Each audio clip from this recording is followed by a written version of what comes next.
Hello अस्सलाम वालेकुम।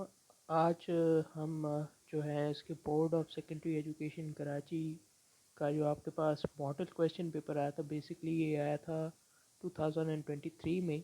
तो मैं आज उसको डिस्कस करूँगा कि इसमें आपकी क्या सिग्निफिकेंस है और इसका पैटर्न बेसिकली क्या है। इसमें आप कौन कौन सी स्ट्रेटजीज हैं जिसके साथ आप ये सॉल्व कर सकते हैं और आप इससे मैक्सिमम मार्क्स ऑब्टेन कर सकते हैं। एक तो सबसे पहले कि केमिस्ट्री और बायो, जो कि मैंने बताया कि नाइन्थ की केमिस्ट्री और नाइन्थ की बायो और मैट्रिक की केमिस्ट्री और मैट्रिक की बायो जो है वो मैं पढ़ाऊँगा। तो ऑब्वियसली ये केमिस्ट्री थ्योरी पेपर 1 यहाँ पे गिवन है। यहाँ पे इन्होंने दिया हुआ कि टाइम 3 घंटे का है। पहले हमारे टाइम पे ये होता था 2019 में कि आपके पास 75 मार्क्स का पेपर आता था, या उससे भी पहले ये कॉमन था बहुत। और एक बहुत ही पुराना पेपर पैटर्न था जो कि 75 मार्क्स पे बेस्ड था।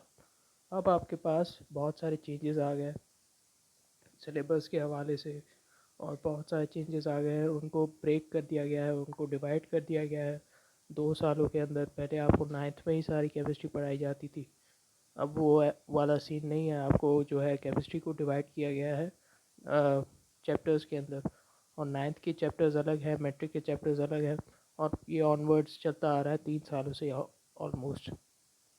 तो ये सेक्शन है कि आपके पास 12 मार्क्स के पहले तो सबसे पहले एमसीक्यूज होंगे, ठीक है।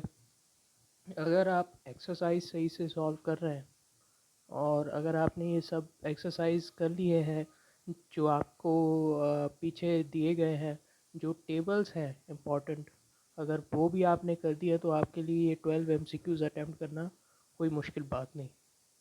इसके बाद मैं आऊँगा,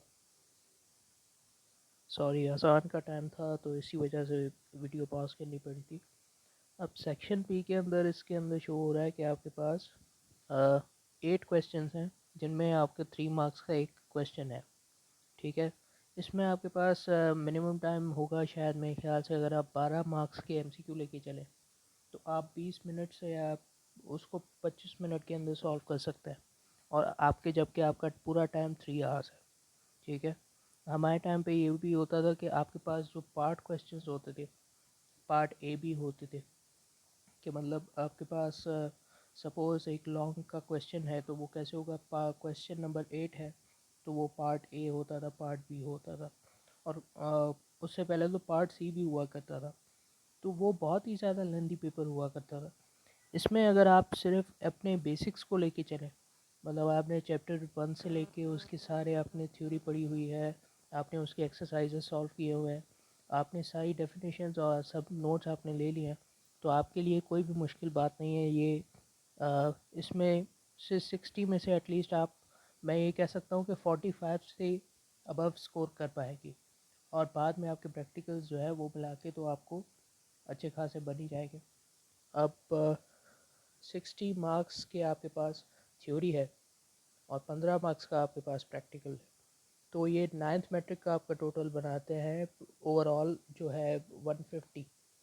150 में से 120 अबव तो आप ला ही सकते हैं उसमें से, अगर आपने अपने जो चैप्टर्स हैं उनको डिटेल से पढ़ा हो, और उसके बाद आपने ये जो नोट्स हैं प्रोवाइड किए जाते हैं और जो भी जितने भी आपके पास मटेरियल है वो आपने सही से पढ़ा हो, एक बार गो थ्रू किया हो, तब आप बहुत ही आसानी से उसको क्लियर कर सकते हैं। अब ये तो हो गई केमिस्ट्री की बात, अब आ जाता है बायो पे। अब हमारे पास नेक्स्ट है बायोलॉजी थ्योरी पेपर 1 जो आपके पास होगा। ये भी इनका एक मॉडल पेपर ही है। इसके अंदर भी आपके पास 60 मार्क्स ही हैं, और 20% जैसे कि बोर्ड का अभी पेपर पैटर्न डिसाइड हुआ था पिछले साल, तो 12 एमसीक्यूज़ आपके होंगे, 20% section A multiple choice questions, ठीक है। उसके बाद सेक्शन बी में आपको फिर से बहुत ही छोटे छोटे सवालों के जवाब आपसे पूछे गए। अब ये सेकंड क्वेश्चन, इस पे देखें, name the main organ found in reproductive system, respiratory system, excretory system. अब जब 75 मार्क्स का पेपर आया करता था तो उस टाइम पे लिटरल डेफिनेशंस पूछी जाती थी, और यहाँ पे आपके पास जो है उसकी रेस्पिरेटरी सिस्टम है तो वो उसको एक्सप्लेन करें, मतलब वो बेसिकली वो आपके पास 4 मार्क्स के तो होते ही थे, और 75 में से एक एवरेज बच्चा जो था वो 50, 55, 60, और मतलब ये 60 बहुत ही हाई होता था उस टाइम पे। तो ये अभी आपके लिए बहुत ही आसान हो चुका है। अब यहाँ पे draw label diagram of cell cycle, right down 3 uses of enzyme. तो मैंने जैसे कि कहा कि आपको जैसे ही बेसिक ज़्यादा क्लियर होंगे तभी आपकी ग्रिप अच्छी होगी, अदरवाइज़ कोई चांस नहीं है। अब आ जाते हैं डिस्क्रिप्टिव, ये जो सेक्शन सी है आपके पास लॉन्ग क्वेश्चंस का। इसके अंदर आपके पास 4 क्वेश्चंस आपको आंसर करना है, और सबके जो है 6 मार्क्स हैं।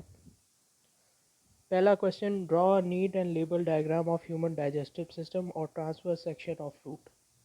ठीक है, आपके पास इंटरनल चॉइस दी गई है जिसके अंदर आपके पास कि ह्यूमन डाइजेस्टिव सिस्टम आपको ड्रॉ करना है या ट्रांसफ़र सेक्शन ऑफ रूट आपको ड्रॉ करना है। ये मतलब आपके पास इंटरनल चॉइस भी है, तो इसमें कोई घबराने वाली बात है नहीं एज सच। आपके पास इजी है, इजी गेन वाले क्वेश्चंस हैं ये, आपके पास बहुत ही इजी मार्क्स आ सकता है अगर आप सही से फोकस करके पढ़ें तो। यही है। और मल्टीपल चॉइस क्वेश्चंस का जैसे कि मैंने कहा कि अगर आप एक्सरसाइजेस सॉल्व करेंगे तो आपके पास 90% तो वही से ही आ जाएगा। तो एज सच कोई इतना कॉम्प्लेक्स है नहीं। सही है। तो ये अभी 9th की हमने जो है मॉडल पेपर्स अभी हमने डिस्कस किए। तो ये आपको जहन में याद रखना है कि आपके बेसिक्स क्लियर हो। ठीक है, आपने सही से वो चैप्टर रिव्यू किया हो और समरी पढ़ी हो और उनके जो है एमसीक्यूज़ किए हो एंड पे, तब आप जो है बहुत ही आसानी से एस कर सकते हैं अपने बोर्ड एग्ज़ाम्स के अंदर, और जो कराची बोर्ड के अंदर आपके जो एग्ज़ाम्स होते हैं उसके अंदर। Thank you.